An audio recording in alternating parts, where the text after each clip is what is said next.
Change is hard. Michael Fullen from the University of Toronto describes change. He said, we like to think of change as the culmination of a well thought out, well planned, well executed process. But instead, change is one damn thing after another. And when he described that, those were the change efforts, change initiatives that were successful. A fairly recent McKinsey study offers up that 75% of change efforts fail. Now, I'm really pleased to be here today. I consult with a lot of different kinds of organizations. My brother gives me a hard time. He says, you like going to the human services conferences so you can feel good about yourself. I do a fair amount of work with big oil. So he says, you pad your wallet with big oil, then you try to go feel good about yourself by working with human resources. Let me describe some changes that I've seen in big oil and some other organizations. I went into an organization in 1999. They were about saving money. That was the objective. And Lean Six Sigma was the tool they were going to use to do that. And I talked to them. We visited about how we were going to implement that. And it just wasn't going to work because it had never been done before. And we were doing this in downstream big oil. That's where you get the oil out of the ground and you refine it and ship it out. And those kinds of guys that work there aren't the kinds of guys that this is going to work for very well. So it's not going to work with them. I mean, and one of the stories I heard, they wanted me to come to Louisiana. They were going to get me down for the weekend, take me noodling. Does anybody know what noodling is? You go in a muddy river where you can't see anything. You find a log on the side, and then you put a fist underneath, and catfish grab your fist, and you go fishing by noodling with catfish. My God, I don't care how much they pad my wallet. I'm not going noodling in Louisiana anywhere. But what I heard was this was not going to work because the people weren't the right kind of folks to do it. Well, here's what happened. Over the course of 5 years, these guys saved $2 billion with a B, dollars. And it wasn't funny money. I saw the projects. They were very deliberate about scoping out things to get real life results.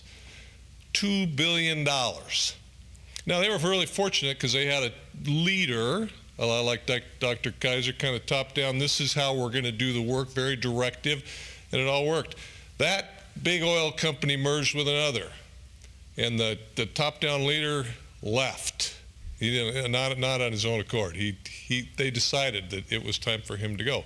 They went from saving $2 billion over 5 years to saving nothing. I've done some recent work with them in the oil sands region in Alberta, Canada, and there is no belief that this stuff works for them at all. Now, the tools are exactly the same, and they were saving $2 billion over 5 years is, what is that, $200 million a year, and now they're saying, no, it doesn't work for us. So I left that experience thinking, you know what, it's leadership. That's what you need if you really want change to happen. I worked with another big oil company, and their leadership had no interest in turning on this same set of tools that I've seen be very successful. But there was one guy named Steve Turnipseed out in Indonesia who said, this is kind of cool, I think we should try it. And he had a bunch of successful projects, and it ended up, the movement grew inside of this big oil company to the tune where they were saving the same kind of money. Now, it wasn't getting rid of people, it was reducing waste, getting rid of the rework.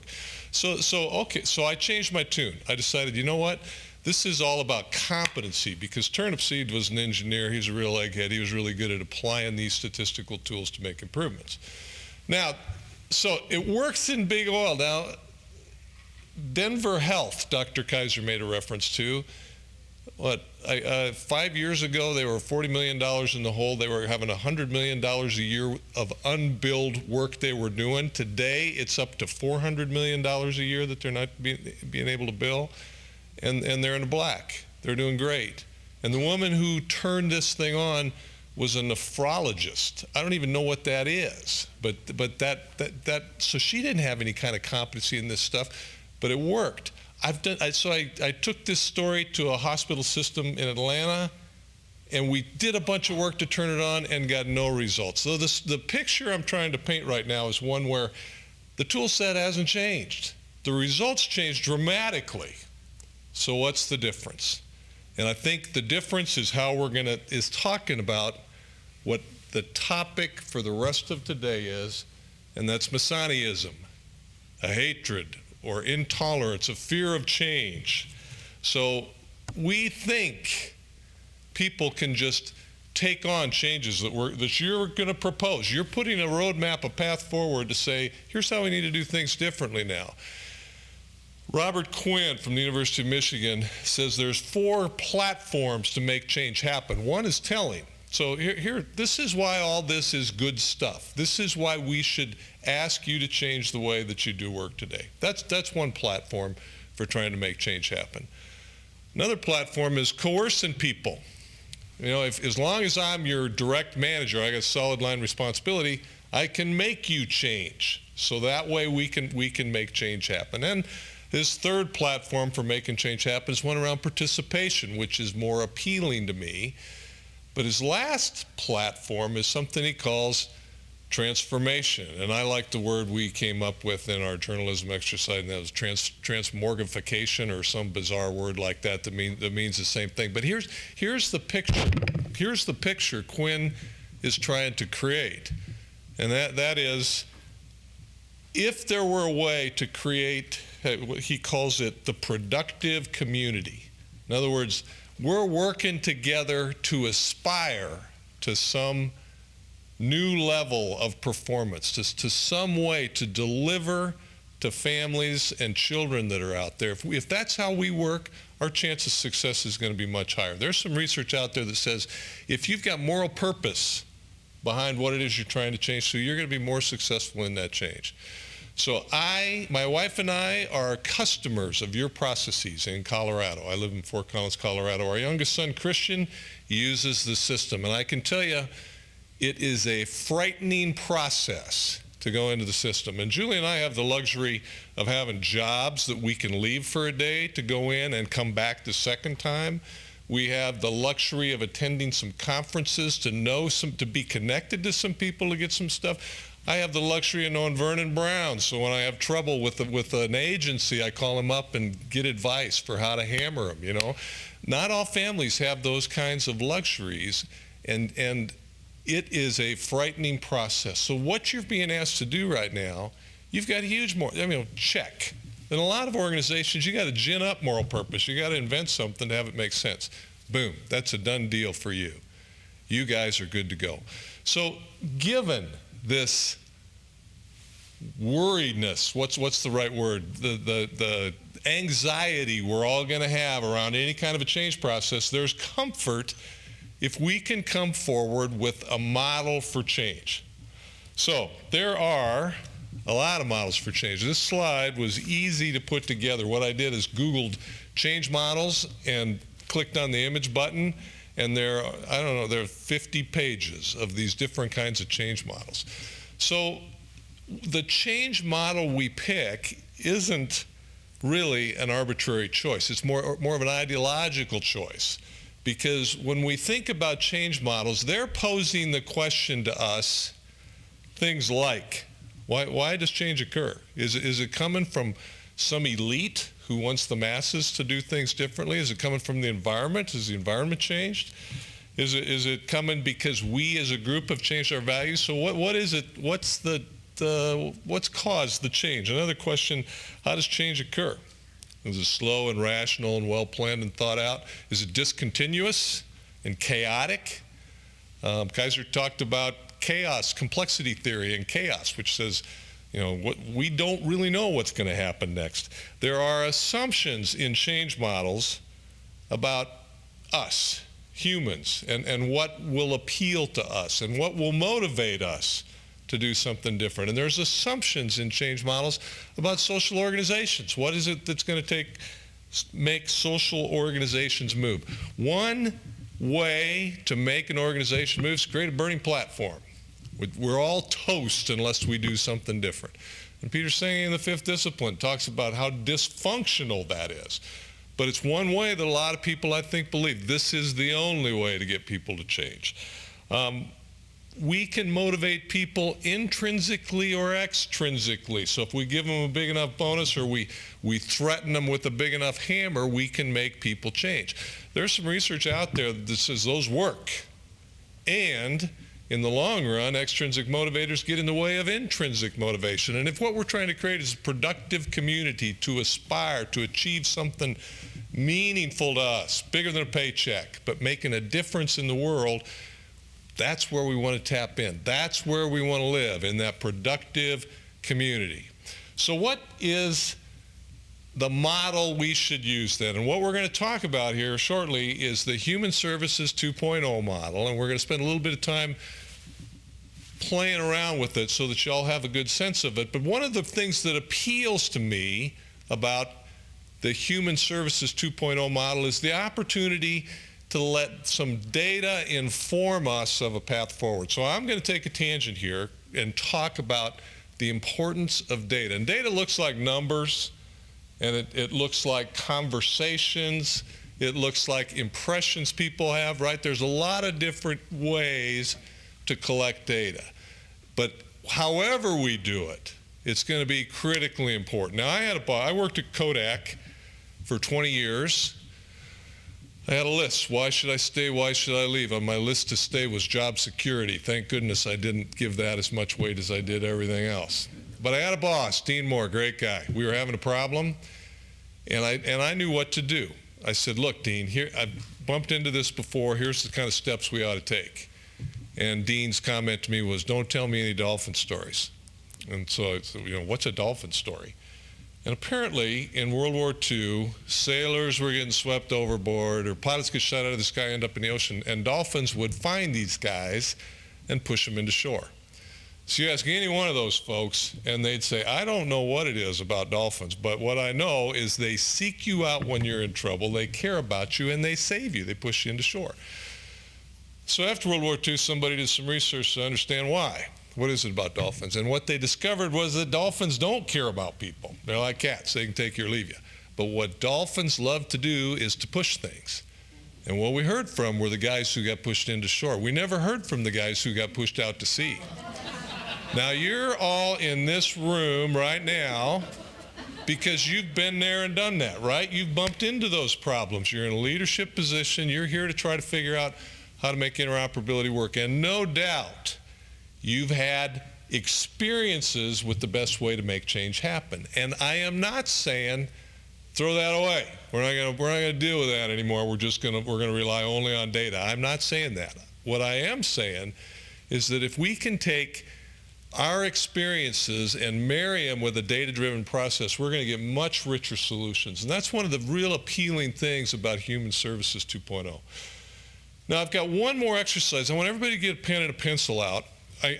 This exercise comes from a book called Super Crunchers. Has anybody read it? Super Crunchers talks about accessing data, using data to make decisions. So what I've got is a series of 10 questions, and what I want you to do is to give me an answer. Now, every answer is a number. So I don't want you to give me the number. I want you to give me a range where you're 90% sure the answer is going to be in that range. Does that make sense? So if I say, how old is Rick? I want you guys to be 90% sure. You could say 25 to 35 in there somewhere, right? So I don't want you to be 100% sure. I want you to be 90% sure of getting the answer. Am I making sense? This is yes. Everybody nod knowingly. Okay. First question. How old was Martin Luther King Jr. when he died? 90% sure. Give me a range. What is the length of the Nile River in miles? How many countries belong to OPEC? How many books are there in the Old Testament? What's the diameter of the moon in miles? What's the weight of an empty Boeing 747 in pounds? What year was Mozart born? What's the gestation period of an Asian elephant in days? Air distance from London to Tokyo. The deepest known point in the ocean in feet. Okay, we got about 75, 80 people in the room. So if we're 90% sure, that means all but about, what, 10%, all but 7 or 8 of us are going to have all the answers. So now I'm going to give you the answer. And I want you to raise your hand if your interval covers the answer, right? You ready? Martin Luther King Jr. was 39 years old when he died. Who didn't get it, maybe I should ask? 1, 2, 3, 4, 5, 6, 7, 8, a dozen of us, okay? The Nile River, 4,187 miles. Few of us, a handful. How many got it? I'm sorry. About half. There are 13 countries in OPEC. How many got it? Nice. There are 39 books in the Old Testament. Those of us with our hands up, we will pray for the rest of you tonight when we go back. The diameter of the moon in miles, 2,160 miles. Who got it? An empty Boeing 747 weighs 390,000 pounds. 3 or 4 of us. Mozart was born in 1756. About a third of us. 1756. An Asian elephant is pregnant for 645 days. 5 or 6 of us. Air distance from London to Tokyo, just under 6,000 miles, 5,959. About a quarter. The deepest known point in the ocean is called the Mariana Strait. Is that what it is? 36,198 feet deep. Okay, good. Now, here's what the book Super Crunchers suggests. We're more confident of what we know than we should be. All right? And that's evident by this exercise. When we do it, if in fact if we had we're 90% sure, we should have had wider confidence intervals. So here's the takeaway that I want to leave with. It is so easy to sit in a conference room and say, yep, this is what we need to do to solve this problem. And we need a culture change that calls the question to say, show me the data. Let's prove it. So I don't care if it's the hard stuff, that's the numbers, or if it's the soft stuff, this change stuff. The soft stuff's the hard stuff.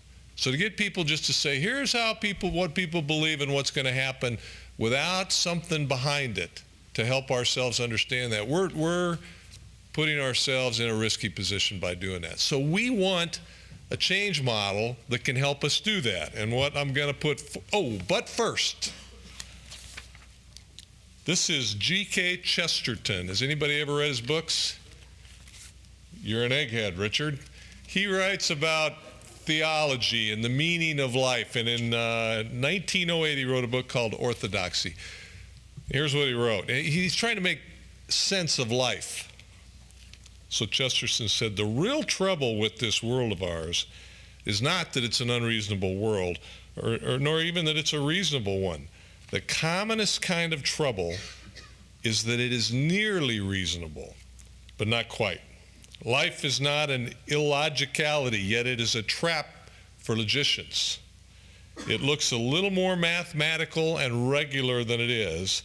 Its exactitude is obvious, but its inexactitude is hidden. And here's the line in bold.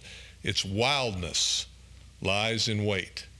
So I believe in data informing a path forward, and I also believe Chesterton, that we got to be careful, because we will be surprised by some of the things that are going to happen in this journey toward interoperability. So we need to go in with our eyes wide, expecting that. All right? But I'm also a believer in the fact that we need to do some work. We need to collect some data to understand where we are. So here it is, Human Services 2.0. This theory of change, this model that we're going to be talking about, has been like 8 years in development. There's been 8 national conferences where people have done work just like you're doing right now. There's been 6 regional conferences where the same thing's been going on. Those conferences have CIOs, they have state directors in it, they have private sector folks from Microsoft coming in. They've got cutting edge practitioners coming to the table, and everybody's asking the same question. What does it take to make interoperability work? All right? And the good news is that there are a lot, it's not one person's opinion. It's not somebody coming from on high saying this is the way, this is what you need to do. It's been a collaborative effort of a lot of people with a lot of experiences, and in fact the model changes today. I understand there's some new learnings around one of the drivers that are being incorporated in the assessment tool that we're taking a look at. All right? So this thing is grounded in people doing the work, not one person having the right answer, but you guys from all over the country coming together and making this thing happen. Now, it shows up, we will do an assessment with this thing by examining 10 drivers. So we got to look at them. Where are we for time? Pull out, I didn't bring it up with me. In your folders, you've got a long piece of paper that's got the 10 drivers in it.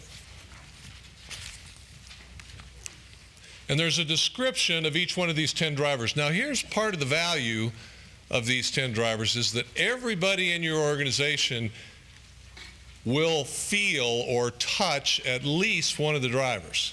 One of the drivers is around generating public and political will, right?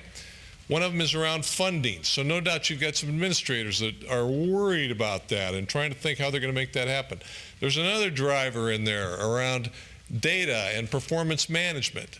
And some, you're going to have some caseworkers who are going to be working on those kind of issues. So everybody in your organization is going to get touched by these drivers. And it is the collective wisdom of people all across the country that say, if we want to achieve interoperability, we should worry about each one of these 10 drivers. So I was going to run an exercise where we were going to say which one of these is going to be the hardest to turn on, but we're kind of short on time. So I'm going to cherry pick one for you.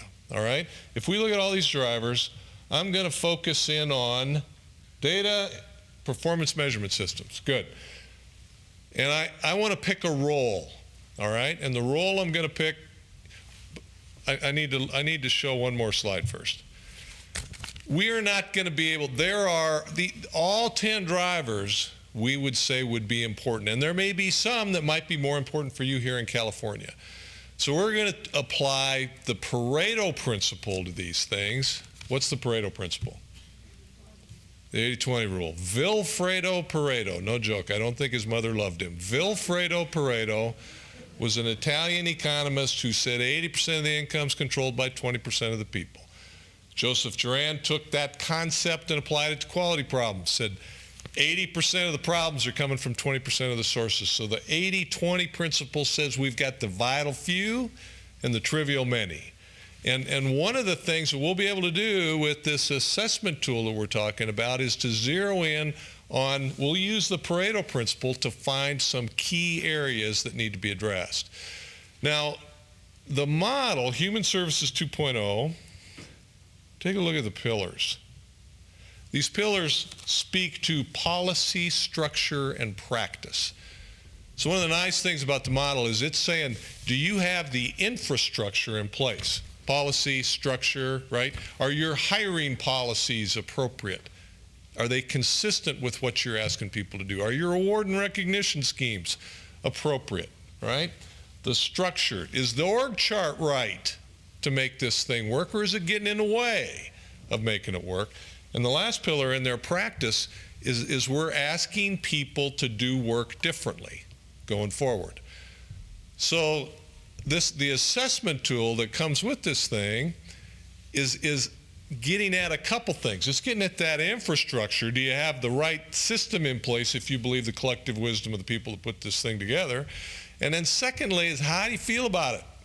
How's it going? Are you ready to do this new way of doing your work?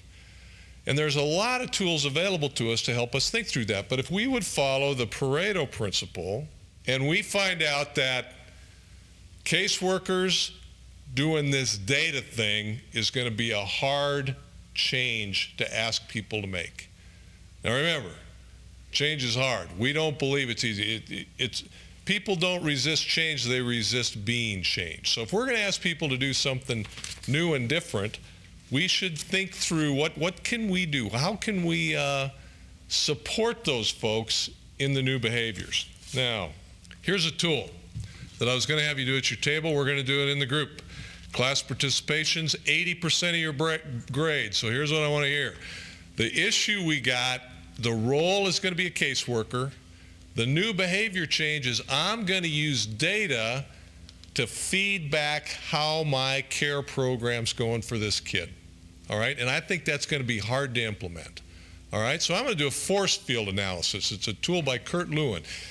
Here's what it is. What are the things we need to put in place to make this work well, to support that person using data? So off top of mind, give me a quick idea. What kinds of things would you do to support that caseworker? Training. Training, good, I like it. What else? Technology. Get the right technology, make it easy to do the analysis, good. What else? Don't have bogus data in what we're trying to use, I like it. What else? Common definitions. When you stand in front of, I'll tell you, it's a joke, I'll tell you later. I like that one because I got a slide for it as the bottom line. Now let's ask the question, okay, so those are driving forces. Those are things we can push on to make happen. Now let's think about restraining forces. What's getting in the way of that caseworker being able to use data real easily? The time to do it. What else? Workload. I got too much stuff to do, and now you're telling me I got to do statistics at the end of the day. Fear. Good one. So when we look at restraining, so here's what we'd want to do. We'd want to take a hard look at this analysis of driving forces and restraining forces and say, what kind of supports can we put in place so we can do more of these driving forces? And what things can we get rid of? Can we remove so that person's not stuck with those restraining forces? So the wisdom is in the room. It's this group of people. We will highlight through this assessment tool some key areas to focus on, and we'll use tools like this to say, what supports do we need to put in place so that people can embrace this new interoperability approach that's going to affect the way I do my work. That's going to be the challenge. So here's what's coming at you. We are collecting data today. It's all part of that Pareto process. What are you guys thinking? What are key areas that are going to be difficult to address? You know, how do we take what we've learned in this 3 days? No, not how. We will take what we learned in these 3 days and apply it toward this path forward. The next one's a big one. We're going to do a Human Services 2.0 assessment. What that looks like is a link to a survey, and we're going to ask you to answer some questions on a Likert scale from, strongly disagree to strongly agree, or maybe this never happens to this happens all the time, to get an understanding of where the state is at for each one of these 10 drivers. And that data is going to help us formulate some key kinds of supports to make interoperability happen. That's the good news. Takes an hour to fill out the survey. We need your data. This thing's coming at you in the very near future, and your answers to this thing will inform a path forward. So this is you can call it a sales pitch, you might call it a plea for your information, but taking the time to fill that thing out will be invaluable to us as we think about what are the key things we got to tap into people and help them get organized. Once we have that data, we're going to see things that look like this. This is real life data from a federal survey. The horizontal axis down there is a Likert scale response. 1 is strongly disagree, 2 is disagree, 3 is neutral, 4 is agree, 5 strongly agree. And we've got input back from both senior leadership as well as staff. All right? And we might look at that and say, where do we have our biggest opportunity? And we might say, you know what, building open and inclusive relationships looks like it might be an opportunity. Funding and resourcing, at least on the employee's perception, appears to be. friendly, open, and inclusive. You know what? I'm not sure how the survey was conducted. There may have been a different set of questions. I'm pretty sure it's that we don't care. That's not the answer. All right. Yeah. All right. Now, this is cool. This is good stuff. It's numbers, but it's also just an average. It doesn't show us the distribution of responses, right? So we might have everybody saying strongly disagree and strongly agree, so the average is 3. So maybe we need to dig a little deeper. George Box, a statistician at the University of Wisconsin, says there's information in the data, but you got to torture the data to get the information out, and we intend to do that. Now, I looked at 3 questions that came out of this survey to look at the distribution of responses. And these 3 questions all dealt with the fact we use common definitions for all the data elements that we have. Would you agree with that? Do you think it represents an opportunity? Absolutely. So there's a place where we'll go spend some time and say, how could we make this thing work better? So after we've done the assessment, before we get back together again, we will be thinking through things like the other pillars in that Human Services 2.0 theory of change model. What does your infrastructure look like? Do you got the right systems in place to support interoperability? What practice changes are going to need to happen, and how do people in the different roles, how do the lawyers think about doing work differently now? You know? And then we're going to develop some interventions. So we'll have a portfolio of things that have to happen, and that's the goal. That's where we want to get. Now, I'm reminded, I did a session in Bahrain with Saudi Aramco, and at the end, it was a week-long thing, and at the end of it, somebody asked this guy, Mohammed, who was in charge of all of maintenance for Saudi Aramco, he's a big gun, said, what do you think of this stuff, Mohammed? And he said, Rick's got his dolphin stories, but I got an alligator story. And here's the alligator story. Apparently, there was a very rich man in the Kingdom of Saudi who had a beautiful daughter. And he had all these guys showing up and following his daughter around, and he was tired of it. So he called them all to his house, and he lined them up on one side of the yard, and he said, whichever one of you can get through my swimming pool from one end to the other, you can marry my daughter. And you look at the swimming pool, it was full of alligators. Nobody moved. It was completely quiet until, boom, all of a sudden there's a guy in the pool. He's going back and forth, fighting off alligators. He goes all the way to the other end. He made it through, and he crawled out of the pool, and the father was so impressed. He said, not only can you marry my daughter, you can have whatever you want in the kingdom. And he said, I want to know who pushed me in the pool. So, I don't know who pushed you in this pool, but here's what I'm confident of. This is not going to be easy. It's going to be hard work. And if we can get to that place where we're aspiring to something instead of just having to deliver through it, it's going to be meaningful and purposeful work. So we can make a huge difference. It will happen. But it's going to take a lot of work on your part. So, in the very near term, you've got a 1-hour assignment. We need your help. Fill that thing out. Good. Thanks.